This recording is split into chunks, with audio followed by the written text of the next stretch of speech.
Imagine climbing to the top of your industry, only to burn it all down with your own hands. This is the story of NimuVT, once the face of Latin American VTubing, now one of the most controversial figures in its history.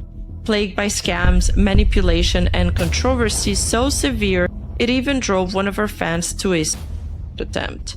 This isn't just another internet drama. This is the full story of how one of VTubing's biggest stars lost everything and became one of the most hated VTubers in history. NimuVT is widely regarded as one of the pioneers of Spanish-speaking VTubing. Not only was she early to the scene, she dominated it. By September 2020, she had the largest following of any ESP VTuber across all major platforms. In August 2020, she had already hit 250,000 followers on her Facebook page. By July 2021, she reached 500,000 followers on Twitch. And by September, she had crossed 1 million followers on Twitch. And in November 2021, she became the first ES VTuber to reach 1 million YouTube subscribers. But her path to stardom wasn't traditional. Before VTubing, Nimu managed meme and Nazi-forward content pages on Facebook between 2017 and 2019. These pages were monetized, and she used the income to support her family during tough times. Her deep knowledge of Facebook ecosystem gave her a massive head start when she started streaming. And that's why, instead of Twitch or YouTube, Nimu began her VTuber journey on Facebook Gaming, a platform that was still widely used in Latin America. The strategy worked, her content blew up, and she quickly became the leading VTuber voice in the Spanish-speaking world. But the fame came with a price, and soon the cracks began to show. She was everywhere. She dominated platforms, but the same ambition that fueled her rise would later fuel her downfall. The first real controversy in Nimu's career came on September 3rd, 2020, and it left a lasting mark on her reputation. A relatively unknown VTuber named Suie, who streamed under the alias of Loli7U7 at the time, was doing a quiet stream with about 150 viewers. Out of nowhere, Nimu entered her chat and publicly accused her of stealing a model. Nimu said she personally knew the original artist, Amakoke, and warned Suie that the model was only for personal use, not for streaming. She claimed she was just trying to help prevent future trouble. But here's what she got wrong. Suie actually had permission. The model was sourced from the Steam Workshop and was based on the Vocaloid Kizuna Akari. According to the terms of service, stream usage was allowed as long as the user wasn't monetizing, and Suie wasn't. Her channel was not generating income. Despite this, Nimu still pushed her accusation. The interaction left Suie visibly upset, and she ended the stream in tears. That moment spread across the community, and backlash against Nimu started almost immediately. The public quickly turned on Nimu, calling the move cruel and unnecessary. But instead of de-escalating, Nimu made things worse with a comment on her own Discord server where she said, "My followers were going to call her a copy of me anyways, and the people that were saying how we were a toxic/shitty fandom just cause of that, like girl. If you use a character so similar to the most famous Latam VTuber, I don't know what you expected." The arrogance and defensiveness of the message hit hard. What should have been a minor misunderstanding spiraled into a community-wide backlash. Facing criticism, Nimu posted a public apology on September 6. She stated that she and Suie had talked privately and resolved the issue. But she also blamed her behavior on PMS and being hormonal, a justification many saw as tone-deaf and dismissive. Despite everything, Suie came out strong. She rebranded, got her own custom model, and continued streaming. Some fans still falsely believe that Nimu destroyed her career, but Suie is still active and doing well today. In the end, the two seem to have genuinely moved on from the situation. But for Nimu, the damage was already done.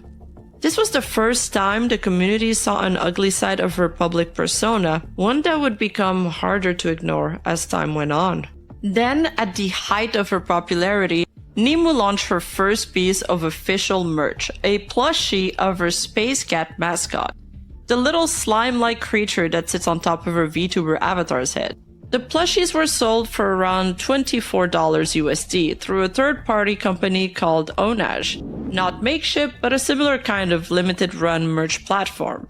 On paper, it looked like a standard drop, but the aftermath was anything but normal. Fans who bought the plushie began reporting that months were passing without any updates. Some waited 7 months, others nearly a full year with no plushie, no shipping info, and no refund. Nemu eventually addressed the situation, saying that Onage wasn't responding to her messages. She had never received her share of the payment and that she herself had been scammed by the merch partner. But her response raised more questions than it answered. To many fans, it seemed like she was more concerned about not being paid than about helping the people who had spent money on her product. And even though the plushies were marketed as limited time, fans noticed that the site continued to accept orders and process payments for a while after. Whether or not Nemu was personally at fault is up to debate.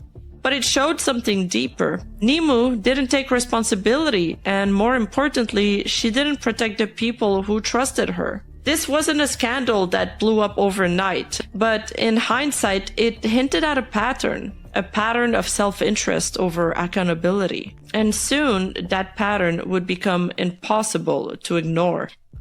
In early 2022, Nemu took her audience by surprise with what she claimed was a complete accident. During an IRL stream sometime around January or February, she accidentally flipped her phone camera while wearing a black face mask. Half of her face was revealed live, and just like that, Nemu was doxxed. But surprisingly, the reaction was supportive.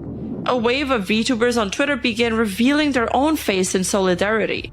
The hashtag Todos con Nemu, meaning everyone with Nemu, trended among the ES VTuber community. Many saw this moment as a sign of bravery, not shame. In fact, Nemu made a video addressing the face reveal, which went on to become her most watched video up to date, racking up over 4.5 million views. But not everything about that moment was as wholesome as it seemed. Once her face was partially out there, fans quickly connected the dots and discovered a TikTok and an Instagram account under the name of Tinai, where Nemu was freely showing her face and body. She never claimed to be Nemu on those accounts, but the resemblance was undeniable. Same face, same voice, same exact tone. Content on those accounts leaned heavily into thirst trap territory, posing in lingerie, showing off her body, and lip-syncing to flirty audios. It wasn't not safe for work, but it was clearly designed to be provocative. And that's when people started asking questions. If this was all such an unfortunate accident, why had she already been posting face and body content under another identity? Why was she making tweets in advance saying where she was going IRL, even when she was still supposed to be anonymous? Why did she have multiple on-stream accidents that exposed more and more about her? Some theorized that the face reveal was actually planned, a viral stunt to humanize her and build sympathy. Others went further, accusing her of deliberately baiting people to find her in real life by announcing her public outings and streaming anonymously at those locations. Whether or not that theory holds water is up for debate, but one thing is certain, this wasn't her only slip-up. Not long after the face reveal, Nemu started doing more content that blended her real body with her VTuber avatar's face, further blurring the line between character and person. That decision drew mixed reactions from the community, especially from fans who preferred the separation between VTuber identity and real-life presence. And then she had another slip-up.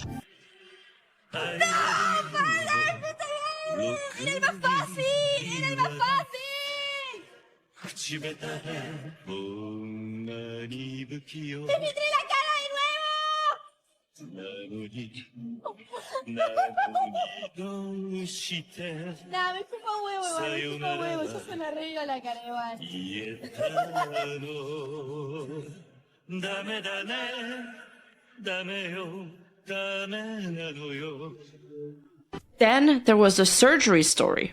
At some point, Nemu told some people that she had undergone a dangerous stomach surgery, which led to speculations about her health. But later she revealed the truth. She had actually gotten an aesthetic surgery, an abdominoplasty, to reshape her stomach area. She eventually confirmed both the surgery and the Tinai accounts were hers, But the damage was done. Fans were just left confused about what was real and what was a calculated image decision. While this situation wasn't scandalous in the way her later controversies would be, it was the moment when fans began to seriously question her honesty.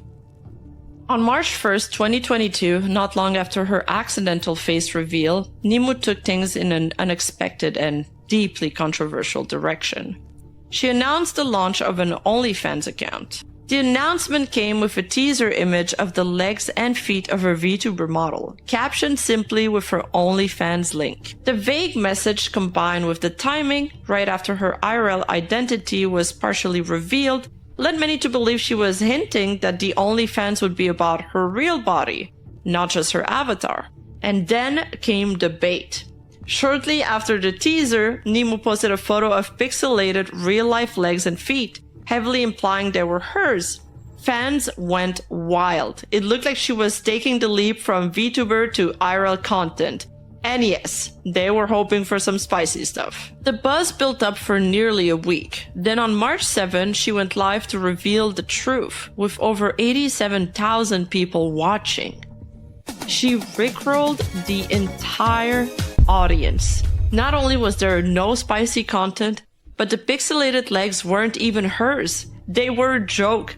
A pair of her male mod's hairy legs edited and filtered to look feminine. Fans were stunned. The hype crushed. The disappointment was palpable. Some viewers even claimed they paid or subscribed to her OnlyFans expecting actual content, but Nimu clarified that 1. She never enabled payment options, 2. Her OnlyFans page was rejected by the platform altogether, and 3. The entire thing was intended as a troll. Technically, she didn't scam anyone. She didn't sell anything, and no adult content was ever promised outright, but that didn't stop the backlash. Thousands of people felt humiliated, misled, and mocked. Nimu brushed off the outrage, suggesting it was just people getting horny and mad over something they were never guaranteed.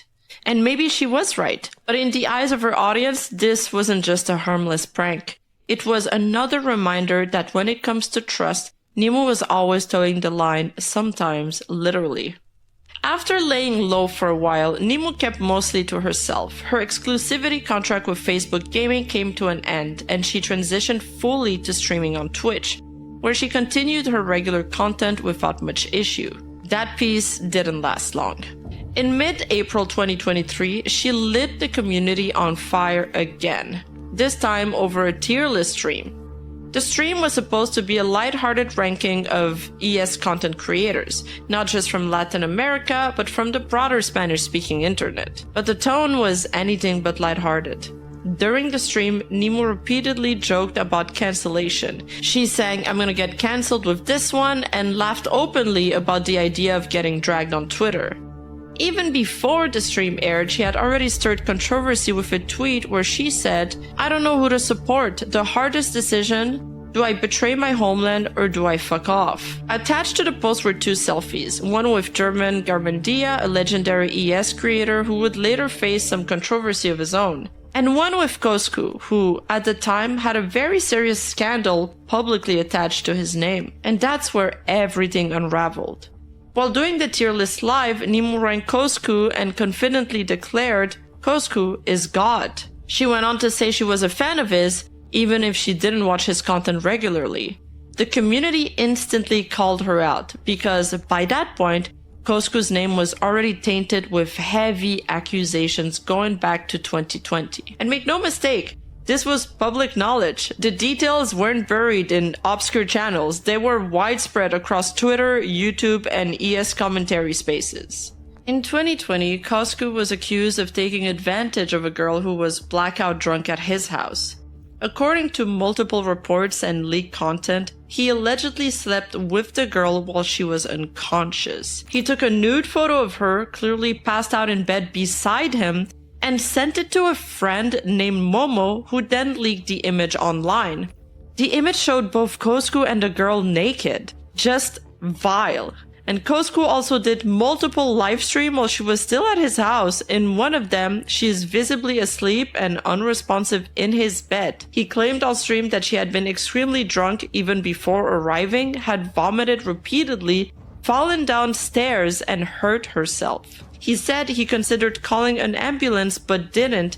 Instead, he streamed and asked his chat what to do while she lay unconscious behind him. He also described how the girl was allegedly saying things to him in English like, "I need you" and "save me," while grabbing and scratching him in desperation. Again, his own words. So to this day, Coscu has never been held accountable in court, but the details and screenshots were, and still are, widely available online.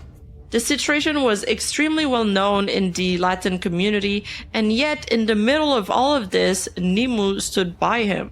After the backlash from the tier list stream, Nimu claimed she didn't know about the allegations. But this didn't hold up under scrutiny, especially since she never once condemned Coscu after learning the full extent of the story. What made it even worse is that Coscu was later invited to La Velada del Año 3, a massive annual boxing event for Spanish content creators streamed on Twitch.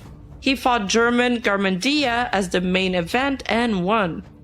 Afterwards, he was seen trash-talking German, despite German still having a mostly clean reputation at the time. Nimu's praise of Coscu, especially while knowingly stacking him up against German, looked like a calculated move that ignored public ethics in favor of clout or personal bias. But for many in the community, this was the moment Nimu lost all credibility. Not because she had a bad take, but because she took the side of someone accused of sexual misconduct and abuse, laughed about getting cancelled, and never took responsibility for the platform she used to defend him. This wasn't just tone deaf, this was career suicide. On June 8, 2023, a former top donator of Nimu's named Rubs Cohen made a public call-out that would shake the foundations of her already damaged reputation. He wasn't just another angry fan. He was someone who had donated thousands, thought he was a friend, and like many others, had dreamed of becoming a VTuber. What followed was a story of exploitation, fake business dealings, financial ruin, and emotional devastation. Here's what happened. Rubs Cohen had been one of Nimu's most loyal supporters, donating thousands of dollars during her streams, enough to gain direct access to her DMs and inner circle. Over time, he believed they were becoming friends, and when he decided to pursue content creation himself, he thought Nimu would support him. And she did. Sort of. She introduced him to her quote-unquote agency through an official-looking email. The agency was called K's Agency SPA, and it was run by none other than her then-boyfriend and manager, Kenzo. At first, it all looked professional. He was given a price sheet, a full menu of services and costs for working with Nimu, Twitter mentions, IG stories, hourly collaborates, and a special appearance in a series she was doing at the time called Un Dia Con, meaning a day with. And she would sell him this entire package for the mere cost of $28,000.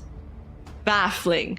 But wait, he was a top donator, so with some additional discounts applied, they offered him the full package for just $11,479. What a steal. But of course, he accepted. Rubs was asked to sign a contract and submit a copy of his ID, which effectively doxed him. At first, he was able to pay about 60% of the fee using PayPal.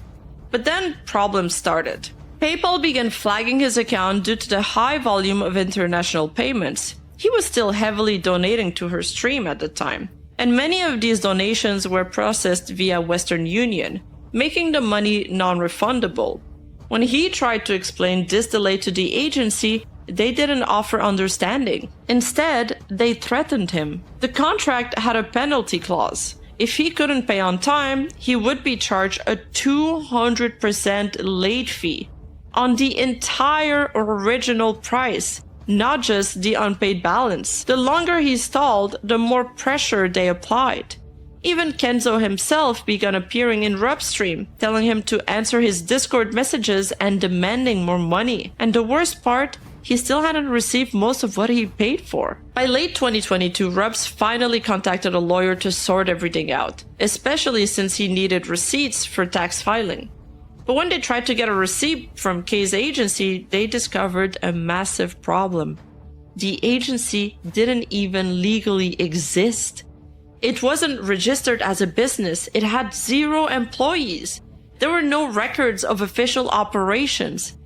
Kenzo had been pretending to represent a company with infrastructure, but it was just him fronting the whole thing. During his negotiations with the agency, Kenzo would often tell Rubs he needed to consult with the different departments of his agency, such as accounting and advertising. But when Rubs would ask for his invoices, he would always be left unanswered. Because, of course, these departments simply didn't exist. As for the contract they signed, not legally binding, of course, no digital signature, no official seal, and full of legal inconsistencies. Rubs had been scammed, and by then, he had paid over $13,000 USD. When Rubs finally confronted Kenzo and Nimu, he told them he would drop the whole thing if they simply returned his last payment of $3,500. Money for services he never received. Their answer? No. Because they couldn't guarantee he wouldn't sue them even if they gave him the money back. Kenzo just offered him a $1,200 refund out of the $3,500 they owed him, which of course Rubs refused. In private DMs, Rubs tried reaching out to Nimu directly, hoping she would help, or at least acknowledge that she was lied to the situation. But her response, "Sort it out with the company, I already gave you my services." She refused to take responsibility even though her boyfriend had acted on her behalf, using her brand, her image, and her connections. To make it up to him, she offered him more streams and collabs. But by then, Rubs was done. He didn't even want to be a streamer anymore. The emotional toll of it all eventually pushed Rubs past his limit. According to his own words, in April 2023, he attempted to take his own life due to the intense stress, financial pressure, and harassment he faced during and after the ordeal. He later shared publicly that he entered therapy and begun legal proceedings, not just to reclaim his losses, but to regain control of his life after being exploited by the very creator he once admired. It wasn't just a scam for him. It was a betrayal that nearly cost him everything. On May 18, just before Rubs made everything public, he and Nimu had a private conversation. Nimu would later claim that Rubs exposed the situation for clout and to gain fame, but the reality is, Rubs never even capitalized off the drama. He stopped streaming, his Twitter account went quiet, and he quietly returned to his old life, clearly just wanting to move on. In her video response, which has since been taken down, Nimu played choppy, edited audio fragments of their call, where she came off defensive and aggressive, seemingly more concerned with how the situation would affect her image than how it had affected Rubs emotionally or financially. She also made a telling claim: "He was the only one willing to pay for my services." Nimu had knowingly profited from this one transaction, and when it all unraveled, she washed her hands of it. And what's worse, even after everything they put him through, she had effectively scrubbed his appearance in that one stream where he was supposed to be featured. Now, one of the most disturbing parts of Nimu's story came not from trolling or shady contracts, but from something far more personal and far more damaging. During her relationship with her then manager and boyfriend Kenzo, Nimu would go on to make a devastating claim that he had been physically abusive towards her. She told this not just to one person, but to multiple people in her personal circle. She even sent photos of bruises as supposed evidence of the abuse, creating what looked like a serious, dangerous situation. But here's the truth. In a later private voice message, and then again in a September 2023 podcast, Nimu admitted it was all a lie. The bruises, not the result of violence. They came from consensual intimacy, and she fabricated the story because, in her own words, she wanted attention? She wasn't in danger. She was just furious, jealous, and emotionally spiraling According to her own later admission, she fabricated the entire abuse narrative because her boyfriend had been talking to other girls and she wanted attention. In fact, she confessed that her jealousy got so bad that she broke his laptop during one of their arguments. She described herself as being toxic, angry, and emotionally unstable throughout much of that relationship. Then, in September 2023, Nemo releases a video pitched as her big truth-telling moment, her final confession. Nemo tried to reframe everything she'd been accused of, not by denying it, but by separating herself from her actions. Her explanation? Nemo is just a character. Sophia is the real person. This statement became the foundation of her defense. That much of what people had criticized wasn't actually her, but a fictionalized persona she played for the internet. She implied that Sophia, the real person behind the screen, was different, more vulnerable, emotionally damaged, and misunderstood. She admitted she had jealousy issues, frequent emotional outbursts, and described herself as an angry, unstable person during her relationship with Kenzo. She confirmed the false abuse claim we talked about earlier, and explained how it all stemmed from feeling betrayed and financially trapped in a relationship where she was the only one bringing in income. She also openly spoke about how she had to move from Argentina to Chile to be with Kenzo, who was younger than her, 25 and 19 respectively. How they had no place to live, bounced between Airbnbs, and even had to stay with his parents for 5 months due to money problems. Throughout all of this, she continued reinforcing the narrative that her past actions, whether it was the spicy Facebook, the OnlyFans rickroll, or the Costco tier list debacle, were decisions made by someone acting out of desperation, not malice. What came next would become a pivotal moment in Nemo's career, but for all the wrong reasons.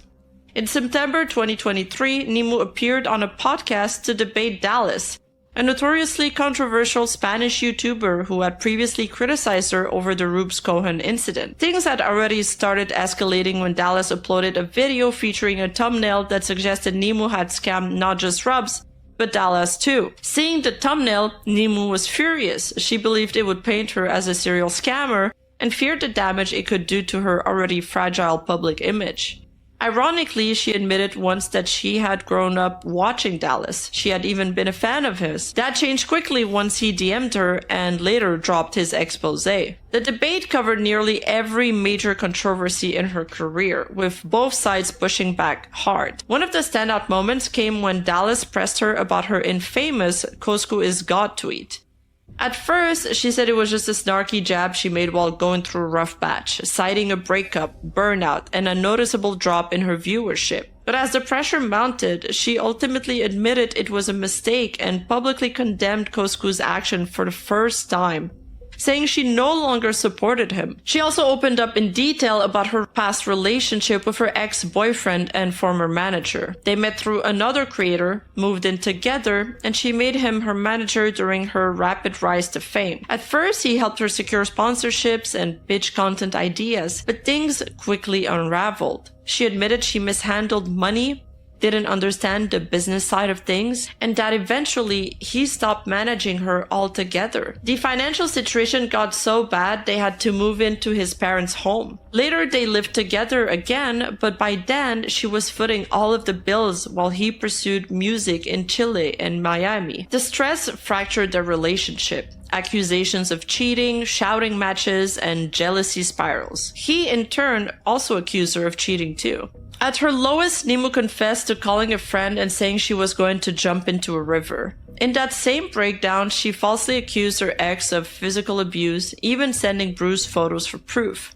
It was also in that very same podcast she had admitted to fabricating the abuse claims because she was desperate for attention.